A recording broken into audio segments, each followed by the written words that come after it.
Welcome, everyone. This is the Predictive Playbook Sports Betting Show for October the 6th, 2022. And we're going to talk about Week 6 college football and Week 5 NFL football here in quick hitting fashion. I have two of my favorite guests and personal friends on the planet in Jesse Schule, who is way over in Malaysia on vacation, but still dedicated to doing the job on the show. And I love that hat. That is one of the best looking hats I've ever seen outside of the United States. Rocky Atkinson, they don't have hats like that in Georgia, I don't think, or South Carolina, but welcome to the show. How are things going for you, Rocky? It's going good. Glad to be here. Yeah, I've got to find me a hat like that for sure. I don't even think Amazon carries a hat like that, to be perfectly honest. But Jesse Schule, you know I always tease you, but how are things going on the other side of the planet? I mean, you're technically into Friday already right now. He's just nodding his That's head. right. I'm a little bit ahead of you guys here in this time zone, and you'll be glad to hear that I didn't break the bank to get this hat here. They're selling them at the local markets for about $1.50. It looks very Nordstrom-like. It looks really, I mean, that looks like if you told me $200, I'd believe it. Looks good. Anyway, I'm going to talk about Texas and Oklahoma to start things off. And this is the Red River Rivalry. And this is the first time, guys, since 1998 that neither team is ranked in the polls. So Oklahoma, obviously, the last 2 weeks has been some of the most dreadful results I can remember, probably more than a couple of decades. And, no better opponent than the Texas Longhorns to get things back to square one, I guess. They're both 3-2, both unranked, as I said, filled with action. And looking at this matchup, I have a betting system here that you guys will absolutely like. And I like the under in this game. And the betting public is just going crazy again with this Red River Rivalry. Seems to bring the betting public with their over tickets every single year. And I'm going to lean on the under here. We're currently at 65 points in the market, and this is being recorded and produced on Thursday. And I think by game time, guys, this could be as high as 67.5. So I'm exercising some patience here, and I do think that 50% of my bet will be done pre-flop before the kickoff, and then I'm going to look for something in the low 70s in game, because this is going to be up and down the field, at least initially, and I do think that you'll have a good chance to get some kind of number above 70. But if it doesn't, I hope to have 67.5. The reason why I like the under is to bet the under in a game where the total is 60 or more points. One of the teams is coming off 3 consecutive games in which 60 or more points were scored in each game, that being Oklahoma Sooners. That set of parameters, just those two things alone, has led to a 14-9 straight-up record, 14-9 against the spread record, but 15-8 to the under in that situation. Now, if that team is a dog in the matchup, which is the Sooners, that dog has gone 8-39 straight up for 17%. Not very good news for Sooner fans. 20-27, though, against the spread. Not the end of the world, but not that good either. And the under is 31-13-3 for 71% winning bets over the last 15 seasons. So you can see why I am going to make my show best bet the under in the Red River Rivalry taking place on Saturday. So let's move over to Jesse Schule's pick, and he's looking in the NFL here with a play on the Tampa Bay Bucs, who are hosting the Atlanta Falcons, who I honestly can't figure out whether they're a good team or bad team. I had them this past week as a winner, and now they're going up in class against competition, but we don't really know what Tampa Bay is going to be like, given their injuries across the board. Jesse, take it away and tell us where you think we should put our best bet money on this matchup. Absolutely, John. And by the way, I do like your call on the Red River game. I think Texas will be doing some running against that suspect Oklahoma defense, and that should slow the clock down, especially in the second half. But let's look at an NFL game here. We got breaking news. Tom Brady is seeking a divorce lawyer. Obviously, going to split with Giselle, and Zach Wilson waiting in the wings, perhaps. But the reality is, if we're hearing about it now, it's obviously been going on for months, and it hasn't affected Brady's play. He played pretty well last week in a losing effort, threw for 385 yards, 3 touchdowns, 39 of 52 passing. The Bucs were just, they just went up against a tough team in the Kansas City Chiefs. And Patrick Mahomes, once again, I don't know how often I've said it, but he's always just a hair away from being sacked or fumbling or tackled for a loss. And he makes these incredible plays with defenders dragging on his ankles or in his face. And, once again, he did it again. And the Bucs were on the wrong side of that. But now it's a get-right game at home against an Atlanta team that has overachieved so far. I think this Falcons team is due to suffer some regression to the mean. They've been competitive, give them credit for that, but a road game at Tampa Bay looks like a tough spot for them. Tampa Bay last week, that game was closer statistically than you might think, considering they lost by double digits to the Chiefs.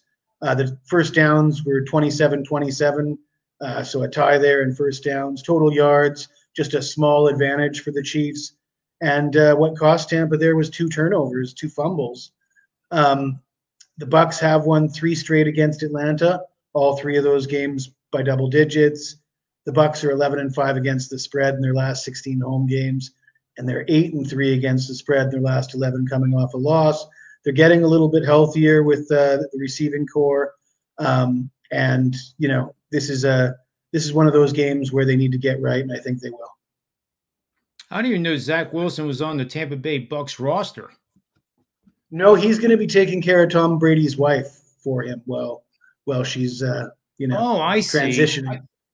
I didn't know what. That's why I asked the question. I didn't realize that he was on the roster, but he's not on the roster. He's on Gisele's roster. Yeah, well, I mean, he's coming for Tom Brady's wife and maybe his job next. Maybe he's going to sign a big contract with the Bucs in the offseason. You never know in this day and age, that's for sure. Let's turn it over to Rocky, the best anchor in the world for shows like this, and he is looking at the Dallas Cowboys and the LA Rams. This is a very intriguing matchup. After Prescott went out with injury, it looked like they were going to be in serious trouble. But now after this game this week, I believe they have a little date with Philadelphia, who is traveling out west to taking on the Arizona Cardinals. That's not going to be an easy win for them to get to 5-0 either. But in this matchup, this is a really important game for both teams, and it's only week 5. Take it away, Rocky, and tell us where to bet our money on this matchup. Thank you, John. Yeah, Dallas comes in with a 3-1 overall record this year. Rams are 2-2 on the season. Dallas is off an easy win over Washington, 25-10, while the Rams lost to the 49ers 24-9, I think this past Monday night. Dallas comes in with the better record so far this year. Cooper Rush, he's come in and did a decent job, but this Cowboy offense is still ranked 26th overall in the league in total yards, only averaging 312.8 per game. The Rams rushing attack has been terrible. They sit 30th in the league right now. However, they go up against a Dallas team that's ranked 27th in the league in rush defense, allowing 137.5 rushing yards per game. Dallas is 1-5 straight up and against the spread the last 3 years against NFC West division opponents. The Rams are 13-3 straight up, 12-4 against the spread the last 3 years after playing a division game.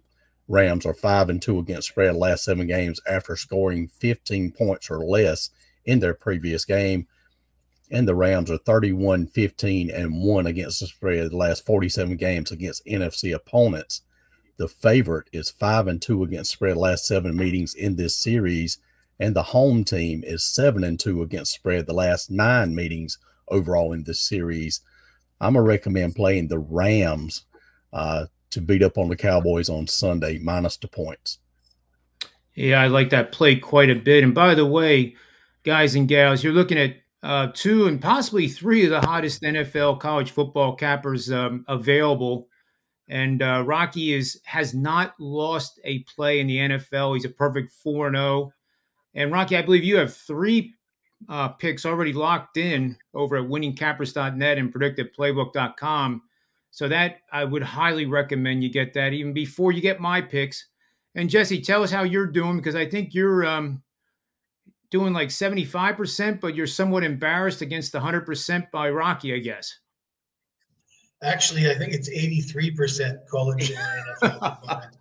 And that's still not, I was pretty certain that was going to be the best on the show. And Rocky kind of rocked my world with the 100%. What can I say? But 14-1 last 15 college football. Really excited about college this weekend. I do have 5 games. I've only got 1 game so far with the NFL. It's the NFL is a little trickier for me right now. Obviously I'm seeing the board pretty well, hitting 83% combined, but not quite as sharp with the NFL as the college. And I'm more focused on the college for this weekend. That's awesome. Rocky, what else do you have going on this weekend other than the NFL? Like you said, 70% last year, all NFL picks. Perfect so far this year in the NFL regular season. So I do have a play on the Thursday night game tonight.